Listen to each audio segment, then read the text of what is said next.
de personnes me demandent si c'est facile de me déplacer à l'extérieur en hiver.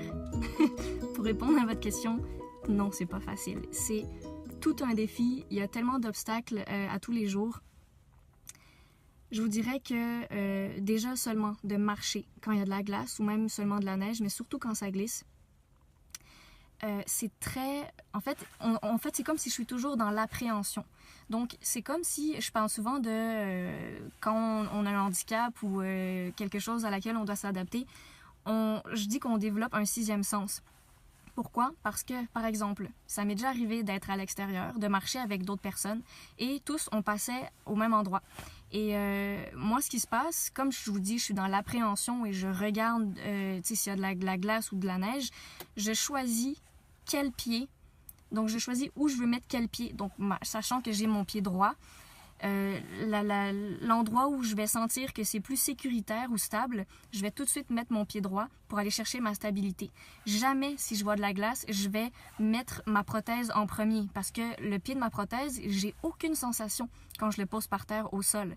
Donc ça, c'est quelque chose qui se fait de façon instinctive. Mais pour vous dire à quel point, quand je parle du sixième sens, c'est comme si mon cerveau devient un ordinateur qui scanne tout, qui scanne le sol, qui scanne tous les éléments qui sont dans mon environnement pour éviter que je tombe. Donc, c'est déjà arrivé, comme je vous disais, quand je marchais avec des personnes, même si on marchait au même endroit, la personne derrière moi tombait alors que moi, je suis pas tombée.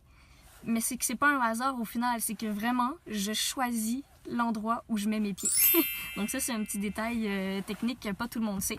Il y a aussi, par exemple, quand il y a beaucoup de neige, quand il faut déneiger la voiture. Ça, c'est quelque chose. Moi, prendre la pelle pour déneiger, c'est pas pratique, c'est pas facile. Vous essayerez vous-même à une main, ça devient même peut-être des fois un peu frustrant et surtout, ça fatigue très vite. Donc, quand vraiment je suis mal prise, ma technique, c'est de déneiger la voiture à coups de pied. Donc, littéralement, je tape la neige avec mon pied et je pousse la neige sur le côté de la rue en espérant être capable de sortir ma voiture. Donc, je vous dirais que c'est une personne, oui, qui a une limitation fonctionnelle physique. C'est un méga défi. Parce que moi, si je dois faire ça, par exemple, avant d'aller travailler ou avant un rendez-vous, ben, ça peut me prendre beaucoup plus de temps que prévu. Et après avoir déneigé une voiture à coups de pied, ben, laissez-moi vous dire que ce que j'ai plus envie de faire, c'est de retourner chez moi puis d'aller me reposer. Donc, les gens sont pas conscients des fois à quel point, pour une petite situation, on peut dépenser beaucoup d'énergie. D'ailleurs, oui, je pense à ça aussi parce que les gens ne savent pas tant ces détails-là et je trouve ça important d'en parler quand même, non pas pour se plaindre, mais c'est important de ne pas passer ça sous silence. Parce que ce que je veux dire, c'est que souvent, moi, si je vis des difficultés comme ça, j'ai souvent tendance à vouloir quand même garder le sourire parce que ça fait partie de ma personnalité, de mon tempérament et je trouve que l'attitude, c'est quelque chose de très important. Donc oui, quand il y a quelque chose de difficile, on a le droit de le dire. Oui, c'est ça, il faut le dire. Mais c'est toujours le but, évidemment, de ne pas tomber dans la victime. En tout cas, tout ça pour dire que peu importe qu'on ait le sourire ou pas, les gens ne savent pas si, juste avant que j'arrive, j'étais en train de me battre dans un banc de neige ou quelque chose comme ça. Et aussi, un autre détail auquel je pense, c'est quand, par exemple, je vais faire l'épicerie, quand je vais faire les courses, il faut que je pense à tout. Il faut que je pense à est-ce que je vais avoir une place de stationnement. Selon ce dont j'ai besoin, il faut que je me limite parce que c'est moi qui vais transporter mes sacs après. Donc, c'est sûr que je vais pas me prendre plein de jus ou du liquide, des choses lourdes.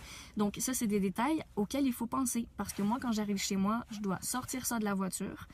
S'il y a de la glace, c'est marcher sur la glace avec les sacs, d'ouvrir les portes, de monter les escaliers. Donc tout ça, c'est un exercice. Je peux dire que j'ai fait mon exercice pour la journée.